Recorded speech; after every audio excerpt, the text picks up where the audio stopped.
ముఖ్య అతిథిగా చేసిన మన ఎమ్మెల్యే గారు శ్రీ కోటాల అబ్బాయి చౌదరి గారికి, అలాగే మన ఎంపీ గారు శ్రీ కోటగిరి చంద్రబాబు గారికి, అలాగే ఏలూరు పార్లమెంట్ ఇన్ఛార్జ్ కాలుమూరి సునీల్ గారికి, అలాగే ఇక్కడ చేసిన ఎంపీటీసీలకు, డెప్యూటీసీలకు, ఎంపీపీలకు, పార్టీ కార్యకర్తలకు, నాయకులకు, మరి ముఖ్యంగా వాలంటీర్ అందరికీ కూడా పేరు పేరున నమస్కారాలు తెలియజేస్తున్నాను.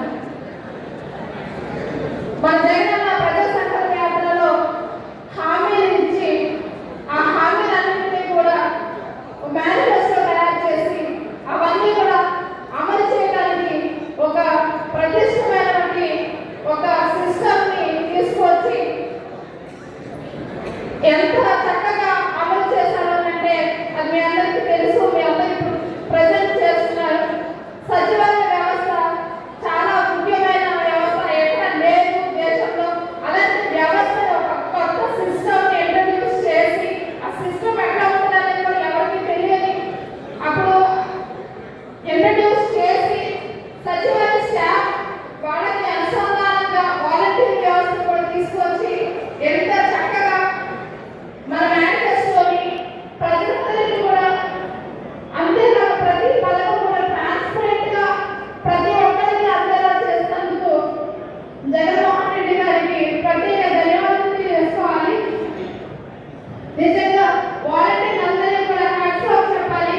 మీ గౌరవం తక్కువ అయినప్పటికీ కూడా ఎంతో కష్టపడి మన ప్రభుత్వం ఏవైతే అమలు చేస్తుందో సంక్షేమ పథకాలు అన్నిటికీ కూడా ప్రజలకు తీసుకెళ్తున్నందుకు నిజంగా మీ పనితనానికి, మీ హార్డ్ వర్క్ కి నిజంగా ఎంత చేసినా చాలా తక్కువే నేను భావిస్తాను.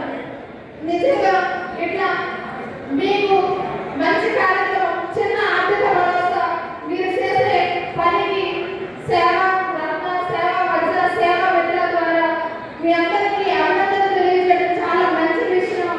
నిజంగా మీరు చాలా చాలా కష్టపడి ప్రభుత్వం ఏదైతే ప్రతి పథకం ప్రజలకు తీసుకెళ్ళాలన్నీ కూడా ప్రజలకు వెళ్ళాయి అంటే దాని వెనక స్టాఫ్ అందరూ మీ అందరి కష్టం చాలా ఉంది. కాబట్టి మీ అందరికీ కూడా మరొకసారి విజ్ఞప్తి చేస్తున్నాను, మన ప్రభుత్వం వస్తేనే మీరందరూ ఉండేది. నిజంగా ఆ విధంగా మీరు కష్టపడి మన కోసం ప్రయత్నించాలని ఎన్నో రకాలుగా ఎన్నో